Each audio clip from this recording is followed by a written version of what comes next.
Hi, y'all, it's Sam, and you're watching Country Music Minute, and I'm hanging out with Michael Tyler today on the last day of CRS. How are you? I'm great. This is awesome. Are you exhausted? Kind of, but not really. No, I'm great. Yeah, well, I just want to know, when was it that you got started in music? How did this whole career for you come about? Yeah, it's funny. It's a funny story, actually. When I was 13, I messaged a guy named Michael Knox on MySpace, who produces Jason Aldean. So when Jason Aldean came out with Hicktown, I wanted to know who recorded those guitars and that sound. I want to know who made him sound like that. So I messaged Michael Knox, his producer, and I was just like, check out my music, just like everybody else did. But he replied to me and brought me to town. Yeah. And I played for him at Tootsie's. And he sent me home to my hometown in Missouri and was like, all right, I want you to write at least a song a month and turn it in, all by yourself, write a song a month. And he wanted me to really hone in on my craft before I co-wrote in town. Yeah. So I was like, okay, I'm going to go home and write, and he's going to bring me to town, and this is going to be a real quick thing.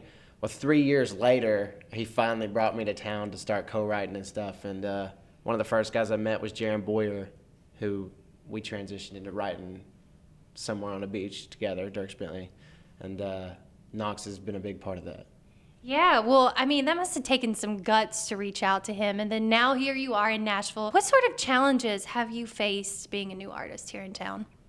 I think it's the same thing everyone else struggles with, and that is getting played on the radio. No, but around town, of course, everybody's awesome and cheering for me. And I think just the big struggle new artists have is the getting your name out there. And you do these things, and you run around, and you got a radio tour, which is 170 some stations that you have to go and hang out and get to know people, which I love this stuff. So I get to meet new cool people like you all the time. It's great, and I'm a fan of it. So I don't feel like it's that much of a struggle. Well, I'm just curious. Because I don't write. I used to play piano, but what is the process for you as a songwriter? I mean, do you go to? You told me off camera that you love Nashville. What is your day like when you go into that studio to write? It just depends. Hopefully, when you go into a write, someone has an idea that you're going to write. But most of the time, nobody has an idea, and it's just a melody or a track. But yeah, you write kind of what's on the top of your head. Sometimes you throw out a word that you like that sounds cool. There's not really a process. It's just kind of we don't know what we're doing, but we kind of do. You know what I mean? So there's no special coffee or juice you have to have before you write a hit song? Well, I would love to have Nashville every time before I wrote, but nah, not really. Not really. Food is nice before you write. Definitely. I love food. So you beat me to the punch, but you co-wrote one of Dierks Bentley's biggest songs, Somewhere on a Beach. How did that song come about? Yeah, we were at a writer's retreat in Destin, Florida, writing for my project, actually. It was me, Jaron Boyer, and Josh Miranda, two guys I write with all the time. And we had this idea called Somewhere on a Beach, which sounded kind of corny at the time, but I loved it. And I was trying to get them to write this thing with me for a long time, for 2 or 3 months. And then finally one day I was finished writing early at my publishing company, and I ran upstairs to say hey to them before I left. And they were working on this track, and they're like, yeah, we don't really have any ideas with it, but we want to make sure we get something with it.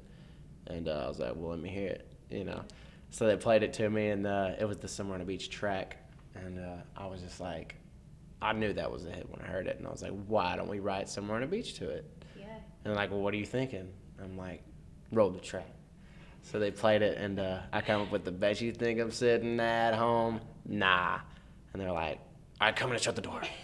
So we got in there, and we wrote that thing in 2 hours. It was Alex Palmer, a track guy from L.A., brought that track over, who he worked on with another producer, Dave Kuncio, who wasn't there. So it was a 5-way write that just happened accidentally. But yeah, Dierks heard it after that, and the rest is history. So have you met Dierks? Yeah, and I got to talk to him about the song for a little bit, too, at the Opry, and he's an awesome dude.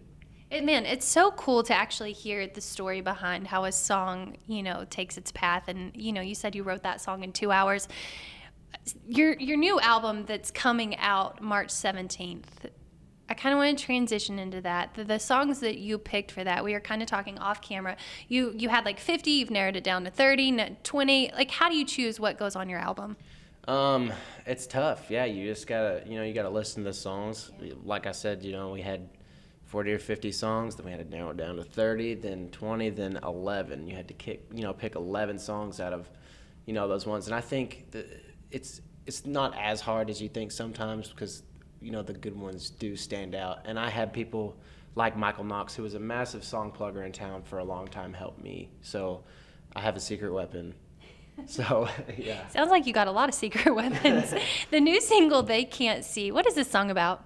They Can't See is about my ideal woman. I kind of took things from my past relationships that I loved and threw it into one. And I'm a little bit of a softie. I'm a big fan of the fairy tale love. I know. I feel like there's someone for everyone. And yeah, whenever a woman, you can tell she loves herself and shows loves for strangers and wants to give all her money to the guy on the side of the road. Like, I wanted to put that in there somehow, So I'm in love with everything they can't see. It says it in the song.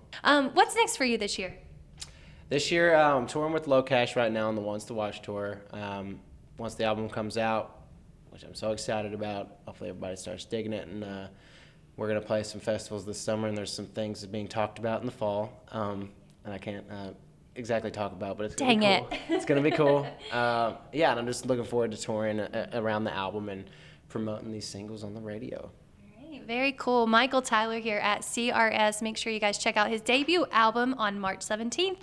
And remember to like all our socials. And thank you so much for watching Country Music Minute.